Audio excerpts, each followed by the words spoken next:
Mga katanungan sasagutin, mga alalahanin, lilinawin. Ito ang programang katuwang nyo sa usaping batas, serbisyo publiko at politika, maging sa kalusugan, pisikal man o spiritual.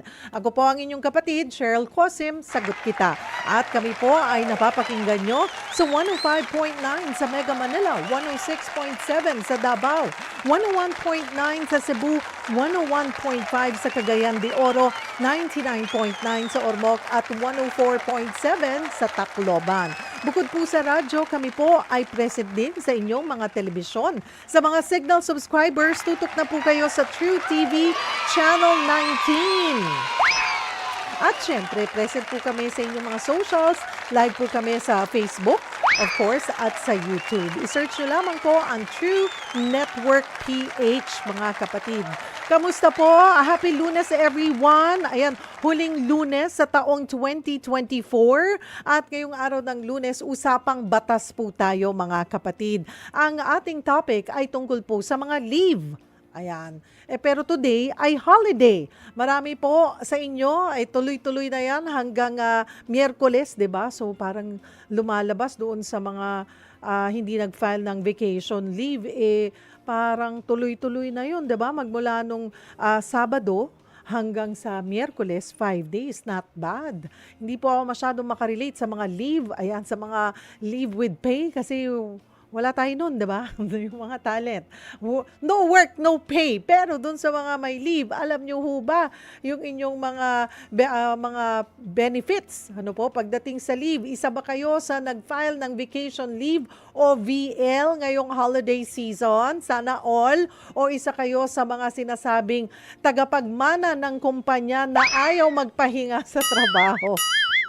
Or wala lang talagang choice kasi nga no work, no pay.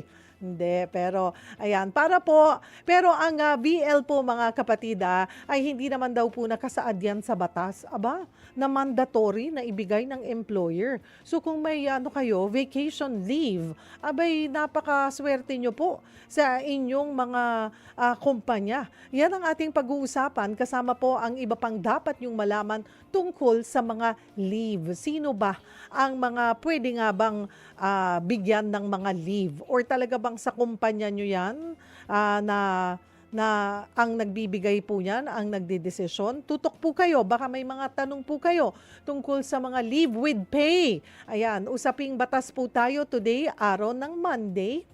At samahan niyo po kami hanggang alas 5 po tayo ng hapon. Ang ating question of the day, syempre hindi po mawawala yan. May problema ka ba sa pag-file ng leave sa trabaho? Ayan, lagi bang tina-turn down ng inyong boss? Ay, hindi ka pwede mag-leave today. Or hindi ka pwede mag-file ng leave. Ayan, ano rin, pag talagang kailangan yung mag-leave at hindi kayo pinayagan, pwede bang ilaban yun? 'Di ba, mga kapatid? O kung meron po kayong mga gustong isang guni, may gusto po kayong i-share, mag-comment lamang po kayo sa ating live stream. Sa mga may nais idulog, maaari po kayong mag-post or maaari kayong diretsong tumawag na po sa ating tanungan hotlines. Ang ating pong numero, 8689-3289 or 8689-3290. Again, that's 8689-3289 or sa 8689-3290. Pag-usapan po natin lahat ng yan, mga kapatid. Break po tayo ng kaunti. Sa ating pagbabalik ay makakasama na po natin ang ating guest lawyer for today. Again, ang usapan natin, mga leave. Kung mayroon kayong mga concern, may gusto po kayong isang guni, post po kayo sa Facebook page ng Sagot Kita with Cheryl Cosim or ng True FM. Huwag po kayong bibitaw, magbabalik po ang programang Sagot Kita. Nagbabalik po ang programang Sagot Kita. Ako po ang inyong kapatid Cheryl Cosim. Ang ating question of the day, may problema ka ba sa pag-file ng leave sa trabaho? Pag-usapan natin yan kasama si Attorney Ace Jurado live via StreamYard. Attorney Jurado, thank you for joining us. Happy New Year! Yes, hello. Can you hear me? Malinaw naman po. Oo, yes, very clear. Can you hear Okay, me? hi, Mr. Ariel. Yeah, clearly, yes.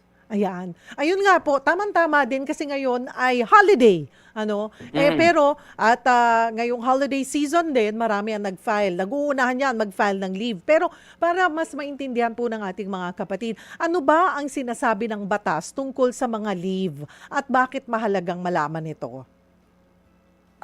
Unang-una kasi, ang leaves ay depende kung anong uri ng leaves ang ina-apply natin. Mhm. Merong, mandatory, merong required ng law, meron din naman mamaya ay yung, merong agreement between the management and the employees.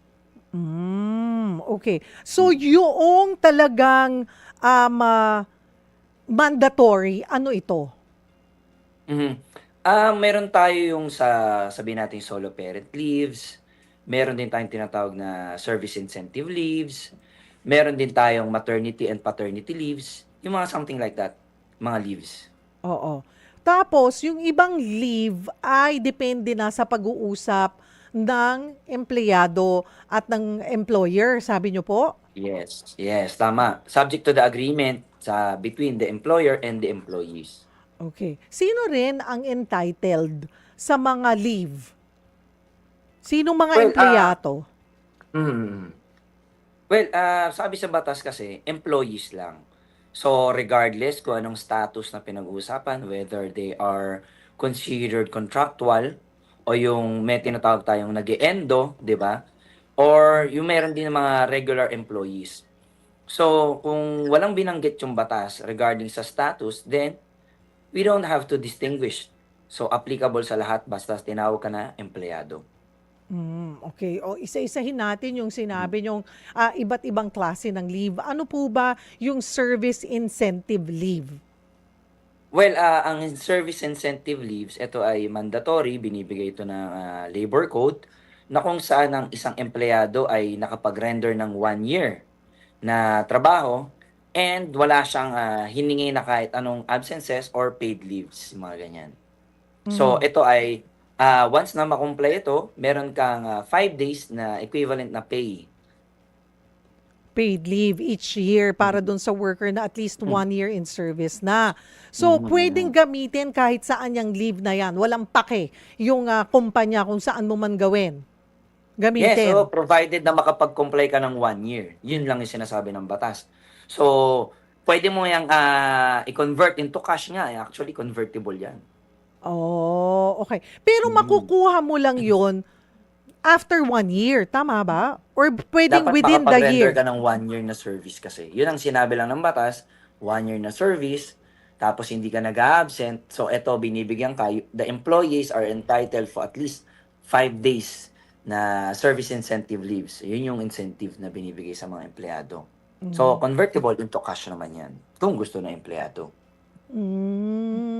Puwedeng i-convert 'yan or i-carry over siguro the following year, depende sa ano rin. Depende na sa pag-uusap nila. Oh, Yes, okay. Miss Sherry. Mhm. Okay. Yung maternity leave, ano naman yung under maternity leave? 'Di ba 'yan 105 days na leave na 'yan ngayon? Yun na yung binago Oo. actually. So, provided ito ay dapat at least four na pregnancies lamang ito. Hindi po pwede yung lahat ng pregnancy ko-cover natin ng maternity leave. Max of Tapos, 4, maximum of 4 oo, maximum of pregnancies. 4 lang ha. Oo, Kasi okay. kidding aside, baka mamaya ginawa ng negosyo na yan, ha? And at on top of that, dapat kasi babantayan natin kasi baka mamaya nalilito yung mga viewers natin na dapat kasal ba sila o hindi. So Aha. bago mag-apply kasi 'di ba, syempre magugulo yung mga tao, hindi po pwede 'yan. So ngayon, tinanggal yung discrimination na gano'n kasi regardless naman kung kasal ka o hindi, 'di ba? There's a tendency lalo na kung may partners pwedeng manganak, 'di ba? Pwedeng ma-pregnant ang isang woman. Mhm. So, malinaw 'yan, sinabi naman ng batas, walang distinction again kung yung employee ba ay kasal o hindi, pero so long na siya ay nagbuntis at nanganak, considered niyan as under ng maternity leave. Okay. And that's a Mhm. total of 105 days na Mhm. paid leave. Paid po yan, attorney. Yes. Oo, dapat take note din dapat before may rules sila diyan may rules. Yung regarding sa SSS actually magko-cover niyan. 'di ba? Ah, So, may rules na dapat nakapagbayad sila, provided yung ilang days or months ma-cover mo yon before yung date of estimated date ng delivery, EDD. Okay? oh, So, kasi ang mangyayari niyan, Miss Cheryl, and para sa ating mga viewers, 'di ba? Actually nagbabayad lang muna niyan eh. Initially, ang nagbabayad niyan yung employer, 'di ba? Kaya nga may requirement sila na dapat nakakapaghulog para doon ibabawas, doon na kukunin na i-reimburse actually ng employer natin yung ibinayad nila in advance doon sa maternity benefits na 'yan or maternity leave. okay. Mhm. Pero puwede rin, Attorney Jurado, na mag-take ng additional 30 days pa. Kaya lang this time, wala ng ano, wala without pay na 'yon. Oo, kasi, siyempre naman, eh, yun lang ang mandate ng batas. Sabi mo nga, eh, subject to approval na lang yon ng ating, employer, 'di ba? Kasi hindi na nga mandato. Kasi again, puwede yon pero provided siyempre hindi na nga lang, with pay. Kasi nga as a rule dito sa atin, general rule natin ay no work, no pay, 'di ba? Mhm. Okay, kung may maternity leave, meron ding paternity leave. Meron na rin, Yeah, 'di that's ba? true. Oo. Yes. Ano naman po yung paternity leave? This time dito medyo naghigpit ang ating, batas. Dahil ito ay applicable only again sa 4 lang na pregnancies, pero dapat kasal, take note ha, kasal and dapat nagsasama. Gano'n Oh. siya ngayon naghigpit na as compared sa mga, women employees natin.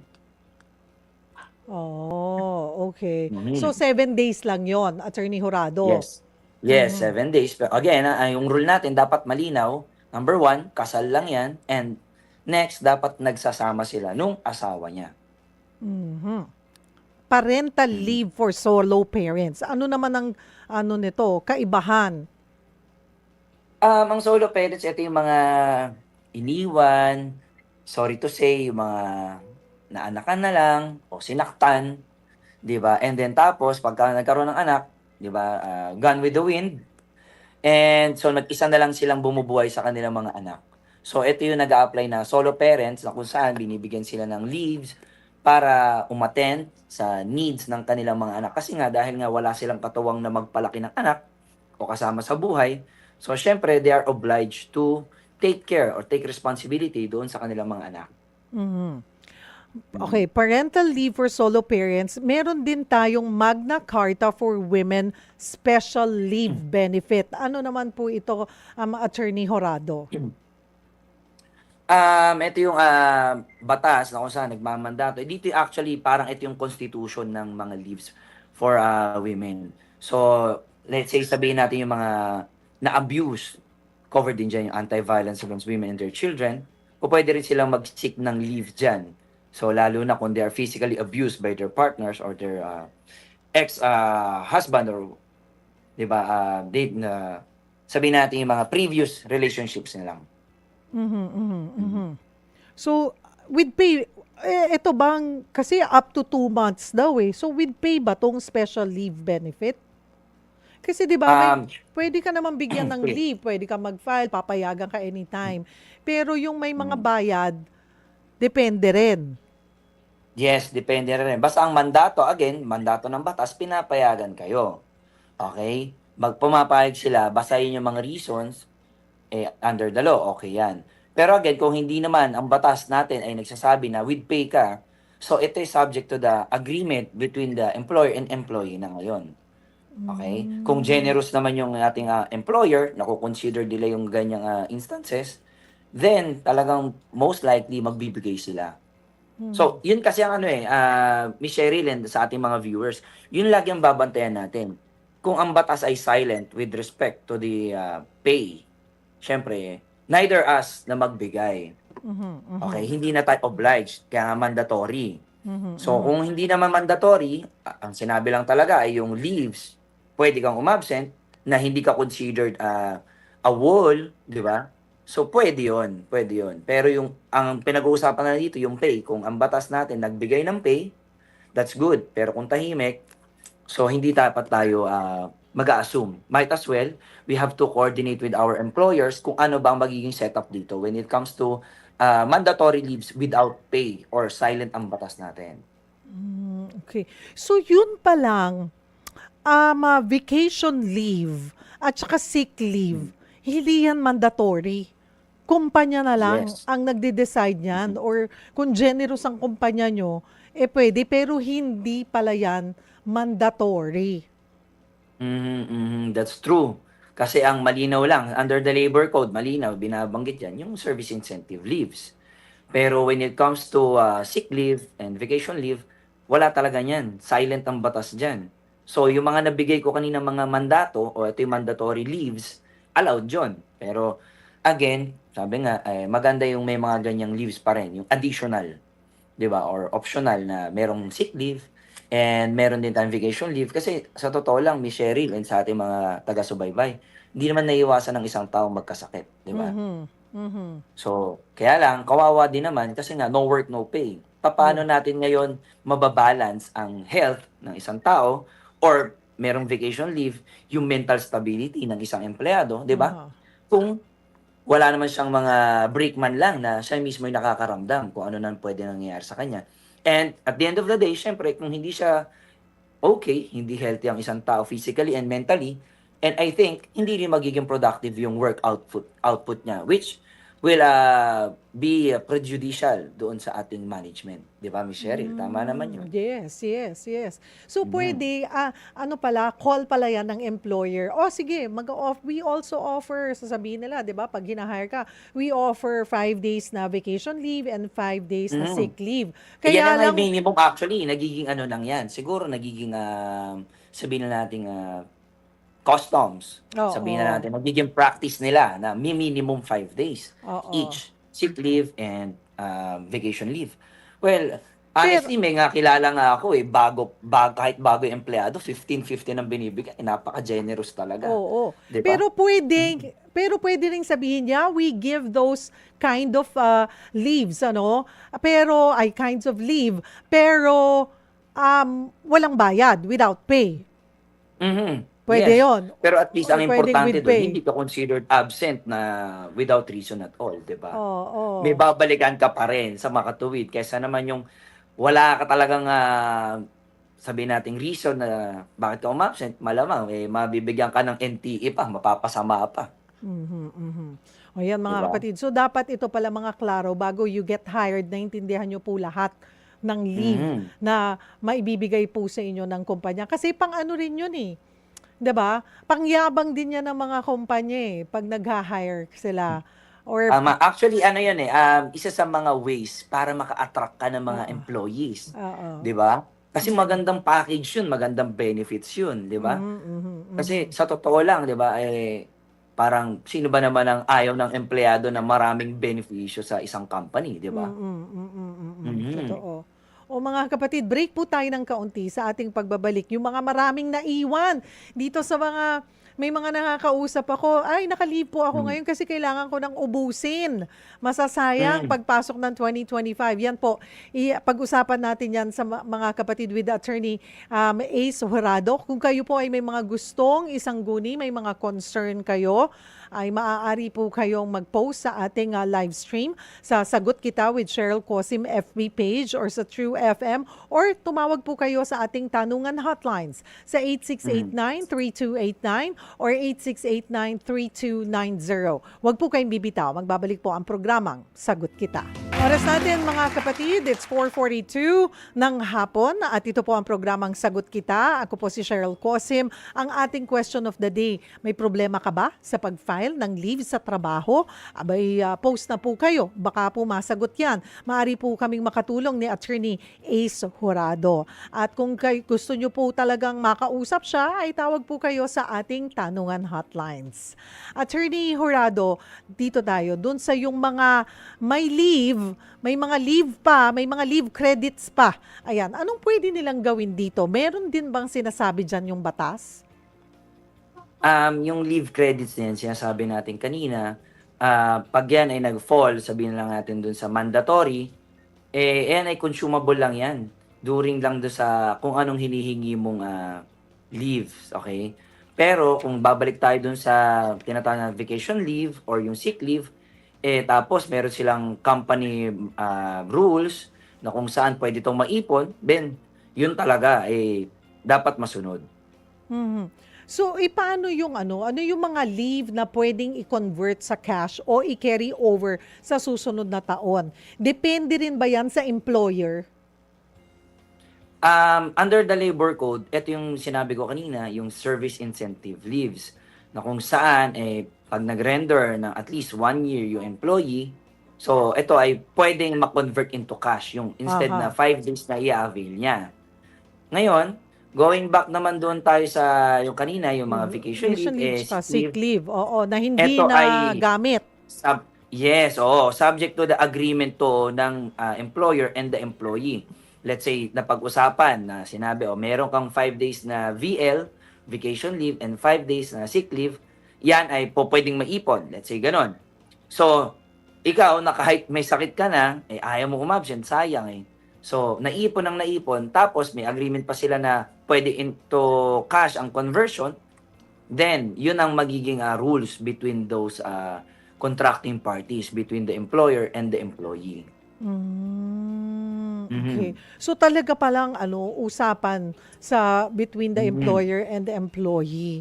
Eh, Yes. paano kung inipon mo tapos isang bulto, kunwari may 15 o 10 days, 10 days na lang. 10 days vacation leave, Mhm. 10 days sick leave, tapos meron ka pa Mhm. yung 5 days na service incentive leave. Inipon mo, tapos magpa-file ka ng one big time na gagamitin mo Mhm. lahat. Pwede Mhm. ba yun or depende pa rin sa mag-a-approve? Actually, ganyan maganda yung tanong mo, okay? So, again, babasihan natin ulit kung may napagkasunduan ba, okay? Oo. Let's say sabihin natin, naiipon, pwede mong i-avail to one time, big time, pwede yun, pwede talagang gawin yun. Pero again, kung halimbawang wala naman, tahimik lang yung agreement doon, basta pinayagan ka lang na pwede mong gamitin yan, pwede mong maipon, convert into cash, so ganun lang ang magiging setup.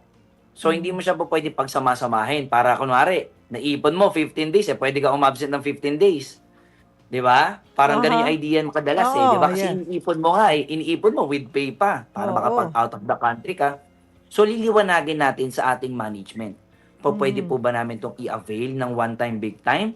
Or hindi po pwede? Kasi baka mamaya, Miss Cheryl, kung hindi malinaw, tapos ikaw mismo nag-decide, 'di ba? Let's say, may mga ganyan na hindi natin maiwasan. Total naipon at leave ko naman yon, tama? Karapatan Mhm. ko yan dahil binigay naman. Ipunin ko lahat. Kaya lang, dapat meron pa ring permission o may consent pa rin. Bakit kamo? Baka mamaya yung trabahong maiiwan, ikaw lang yung nag-iisang bukod tanging marunong doon sa field na yan, syempre mapapabayaan, di ba? Mhm. Mhm. Baka magkaroon ng work cessation or yung pag-stop ng trabaho dahil sa function mo, di ba?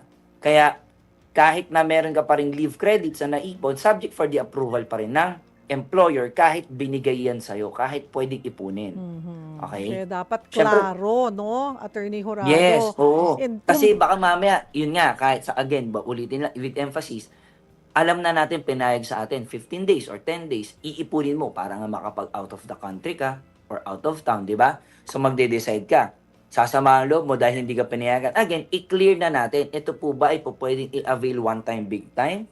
Or dapat po, mi-avail namin to every month? Or dalawang magkasunod na leaves sa isang absences? Pwedeng ganon. Di ba? mhm, mhm. Ayan, at saka pinakamahalaga, mas maganda, put it into writing. Ayan. At saka you Mm. plan ahead, lalo na kung mahaba-haba yung bakasyon. Sabihan Yes. mo na yung boss mo. I'm sure marami namang boss na hindi mahirap pakiusapan basta hindi natin binibigla. At saka mas maganda yung maaga, lalo na kung ang ifa-file yung leave ay during the holiday season na karamihan, Yes. depende sa klase ng trabaho mayroon kayo. Merong mga trabaho na mas kailangan nila ng workforce pag during the holidays, 'di ba? Pero gusto Tama, nyo tama. magbakasyon. So mauna ka na kasi baka may makasabay ka. Nako, maudlot pa yan. Lalo na kung sabi nga ni Attorney Jurado, kung out of the country yan or family reunion na grande na dapat nandun kayo lahat. So, dapat mas maaga ang inyo pong pagpaplano at unahan nyo na yung mga kasama nyo para mas may edge ka. Nauna naman Yes, ako, yes. sir. January pa lang, nagpapaalam na ako sa inyo for December. 'Di ba? Every month, Yes. papaalala nyo sa boss nyo, Sir, Feb na, sa December ha, para hindi na, hindi Kasi, na di ba, Miss Sherry, nakakalimutan. napaka-generous na ng ating mga employers. Siyempre naman, kung it will affect yung work operation, di ba, baka mamaya ay magkaroon din ng losses.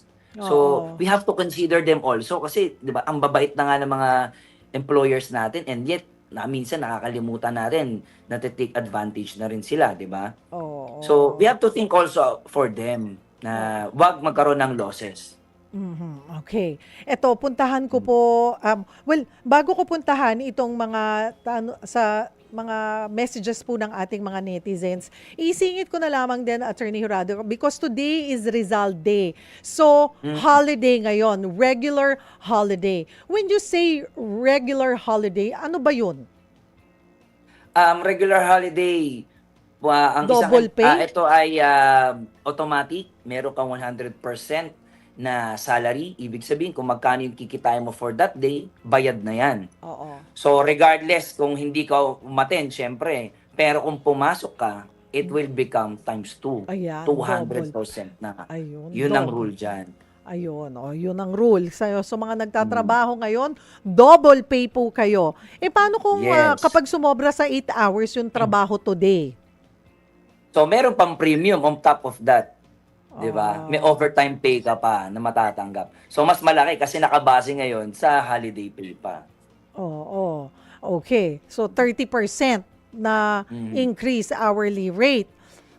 Kung yung naku, natanggap nyo na po ba dapat lahat ng mayroong 13th month pay, 'di ba dapat yan natanggap na nila before December 24?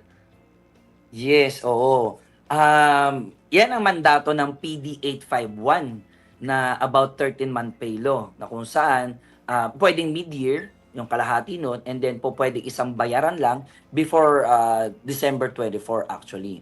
So kung hindi nabigay yan, talagang it is considered a valid ground para makapag-file tayo ng monetary claim regarding just sa 13-month pay na yan. Sino ba nakakatanggap lang ng 13th month pay? Kunwari, hindi ka nga empleyado, regular employee, pero 1 taon ka na, 2 taon, 5 taon ka na nagsisilbi doon sa same company, hindi ka pa rin ba pwedeng bigyan ng 13th month pay? Well, under the law, again, sinabi dyan, employees. So, hindi natin tinitignan again kung anong status, kung ito bang empleyado na to ay probationary, temporary, or regular. And on top of that, bukod sa considered kang empleyado, dapat naka-render ka at least a month or 1 month ng service para magkaroon ka. Bakit ka mo sinasabi kung at least 1 month? Kasi yan ang sinasabi ng malinaw ng batas. Dahil ang isang 13-month pay, ang buong covered niyan ay yung buong taon ng services mo doon sa employer mo. Yung 12 months. Okay. So that's very clear, mga kapatid. Puntahan ko na nga kasi we have 9 minutes to go. Yung mga ating mga netizens, Attorney Jurado, So, before natin puntahan ni Sherry, i-clear ko lang, okay? Baka kasi mamaya may nagtanong dyan, paano po, attorney, 6 months lang po ako nagtrabaho. Oo. Okay, so ang tinatawag dyan ay prorated or i-divide mo yung 1 month salary mo into 12. Aha. Kasi yun yung makukuha mo sa pang 13 month or bonus yan eh. Oo. So pag ngayon, let's say sabihin natin 10,000 ang monthly mo, 12,000 ang monthly mo, i-divide mo into 6, makakakuha ka ngayon ng 6,000 pesos for the 6 months na pumasok ka.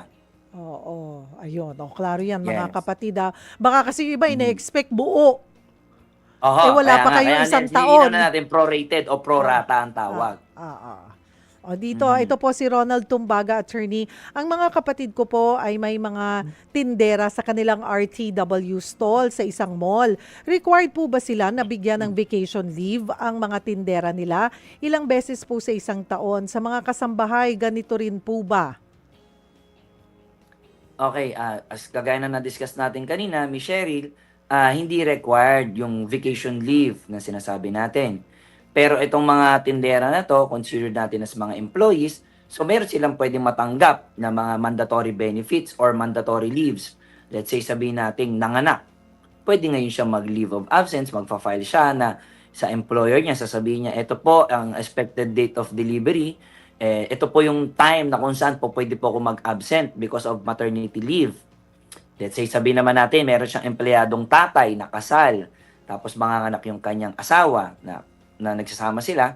So, i-advance, sasabihin niya yun sa employer niya na, ito po, magfa-file po ako ng paternity leave, na kung saan ay dahil po tutulungan ko po yung asawa ko makarecover, ako po muna yung titingin sa anak namin.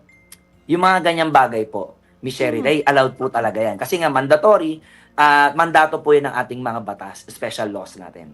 Mhm. Okay. Sa mga kasambahay po, ganito rin ba?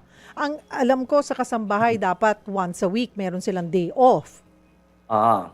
Tama po, meron talagang rest day pa rin. Okay, meron pa rin silang rest day. Again, yun nga ang pinagkaiba lang natin, hindi lang sila required sa sick leave and vacation leave. Kasi nga, subject to the agreement na lang yan ng mga Oo. employers natin. Oo. Oo. Pero kailangan po lahat ng kasambahay, kasama yun, di ba, yung 13th month pay. Yes, meron pa rin Oo. sila talaga dyan makukuha. Kaya doon sa mga kasambahay natin na nakikinig, na ibigay na po ba ng inyong boss yung inyong Nakapagbigay 13th na po month ako. pay? Naibigay na ba, 'di ba? Siguraduhin niyo pong may natatanggap kayo kasi hindi lahat ng kasambahay alam nila na karapatan 'yan. Karapatan niyo po 'yan. At saka meron din silang minimum wage, Meron din silang Oo, minimum tumaas wage. na nga eh. Starting Oo. next year, I think dito sa NCR, para nadagdagan ng 1,000. At saka sa may bahagi ng Mindanao. I-double check po na. Carmi, pa-double check nga para alam din natin. Oo. Na Hindi may nga nagkakamali. minimum na. Alam ko nasa 6,000 na nga eh. 7 yata. Kasi 6,000 7, yung last time attorney. Pero ipa-check natin kay Ka-Army para tama talaga yung ano natin. Oo. Ayan. Buti na lang in-increase ko na rin. Oo. Tama. Good job. Ayan, tinatanong nung kumari ko, kung contractual po ba, dapat may 13th month pay? 20 years na po ako dun sa kumpanya. Ay, Miss Cheryl, naku, very alarming yung tanong na yan. Makinig na po kayo maigi. 20 years sa kumpanya, tapos contractual ka pa rin. Hindi ba kayo nagtataka? Hindi pa kayo naging regular-regular na yan? 'Di ba? Mhm. Something's wrong, Miss Cheryl, pero this is beyond the question. Ano lang yan, side issue. Binigay ko lang ng point, mag-heads up na kayo. Okay, may problema yan. And number 2, sabi ko nga po, hindi po tinitignan ng status ng employment. Lahat po, mapa-regular or mapa-contractual, meron po silang, or entitled sila sa tinatawag nating 13-month pay. Mhm. Okay, so kung ganito po, saan sila pwedeng dumulog? Para po, para kung kailangan nila ng tulong, na pagdating sa labor. Dole ba? Hindi po, primarily, syempre, magko-consult kayo sa lawyer. Yun Oo. muna talaga. Okay? Pwede kayong mag-consult sa akin, free naman, sa aking Facebook page mamaya. Okay? And, dito tayo sa PAO, Public Attorney's Office. For free naman yan. Okay? I-assist muna kasi, Miss Cheryl, i-assist muna. Actually, ang gagawin sa DOLE, pag pumunta ka, is talagang formal complaint na. Oo. Okay? Kasi ang So, pagkakaintindi ko po dito, attorney, ay parang contractual every 6 months or 3 months or every 2 years. Pero, ayun nga, pero umabot na siya ng 20 years na renew. Wala Kaya naman nga, ako Miss Cheryl, di ba, there's something wrong na. Oo. 20 years na. So, meaning to say, hindi pa ba kayo nagtataka bakit hindi ka naging regular for 20 years? Napakahabang panahon. Di ba? Kaya nga, ayaw natin pangunahan, maganda pumunta sila sa tinatawag natin sa PAO, Public Attorney's Office, kasi talagang merong clear indication, Miss Cheryl, for me, merong clear indication na itong empleyado na to ay necessary and desirable sa natural or regular course of business ng isang employer. So meaning to say, dapat nga ma-consider ka ng regular. Mhm. 'Di ba? Pero again, we have to assess the documents, we have to assess the status, 'di ba? Oo, Ganun muna eh. kasi Baka may mga pinipirmahan yan, attorney, 'di ba? Nakasunduan. yes. Minsan para gusto natin may trabaho na lang or dahil nga sa tagal na, hindi na natin binabasa lalo na yung mga contract na yan, napakaliliit.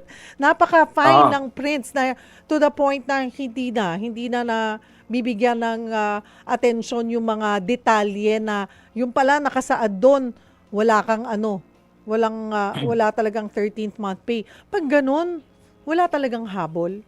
Di ba Alam nyo, parang may pang-aabuso na yon from the ang employer? ganda Miss Cheryl nito, eye-opener to sa lahat ng ating mga viewers ngayon. Eye-opener. Bakit ko sinabi?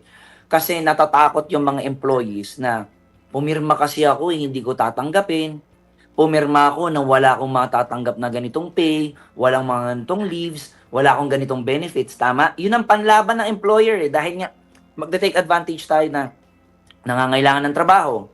Pipili sila, walang trabaho or meron pero wala kang mga credits or benefits. Tama? So, ang mangyayari ngayon yan, ito, sinabi ng ating Korte Suprema or sinabi rin under the labor civil code na ang agreement ay the law between contracting parties. Nalinaw yan. Pero, it will not become valid kung it will circumvent the law or it will transgress the law. Anong ibig ko sabihin dito? Kung ang kasunduan daw ng dalawang partido ay lumabag sa batas, wala daw tong bisa. So again, bibigay tayo ng clear example, Miss Cheryl, kung may time pa naman tayo. Sinabi ng employer, wala kang 13-month pay pag hindi ka naging regular. Pero sinabi ko kanina, kahit anong status of employment ay merong 13-month pay. So meaning to say, yung kasunduan na walang 13-month pay ay labag sa batas. Therefore, wala pong bisa ang batas na ang kasunduan na 'yon. At ang mag-govern pa rin ay yung 13-month pay na batas o yung PD 851. Attorney, okay, wala na tayong oras, sorry. Pero kung kagaya nun sinabi, 20 years na siya, pwede pa bang habulin yung 20 taon na yon na hindi siya nabigyan ng 13th month pay? Ang sinabi lang ng batas kasi dapat 3 years ma-enforce mo na. So magsisimula ka na lang ngayon sa 3 years. Oh, sayang din, Mhm. ano? Oo, Sayang din. pero well, again, yun yung under the law. Pero baka mamaya case to case, mayroon tayong makita doon na nagkaroon ng fraudulent. So, syempre, pwede natin ma-reinforce yun at lahat ma-recover. In favor of the laborer, syempre. Oh, Case to ayan. case pa rin. We have to assess everything pa rin. Oh, ayan, Mare. Ayan, di ko na lang sasabihin yung pangalan, baka ayaw niya ipasabi. Bibigay ko na lang Mm. sa'yo yung number. Ayan, i-message mo si Attorney Ace Horado. Doon po sa mga gustong, may mga katanungan at gustong kumonsult, Attorney Horado, paano po ba sila makaka-get in touch with you? Yes, you can check me out, guys, dito po sa aking Facebook page. Ang aking name ay Attorney Ace Randolph V. Jurado. Ulitin ko lang po, Attorney Ace Randolph V. Jurado. So ako po ay kami po mag-asawa ay nagbibigay po ng free legal consultation naman po dyan. Ayan. Thank you, Attorney Ace. Salamat for joining us in advance. Happy New Year! Happy New Year din, Miss Cheryl. Sana makasama kita ulit dyan sa studio. Oo, Diba? sa susunod. Oo. Meron pa tayong 2025. Yes, at damihan natin yung lineup natin, ha? Oo. Okay? Thank you, Attorney Ace. Salamat. God bless. Happy New Year sa lahat po ng staff, bye-bye, and God bless po. See you. Happy New Year. At dyan po nagtatapos ang isang oras na tanungan at sagutan.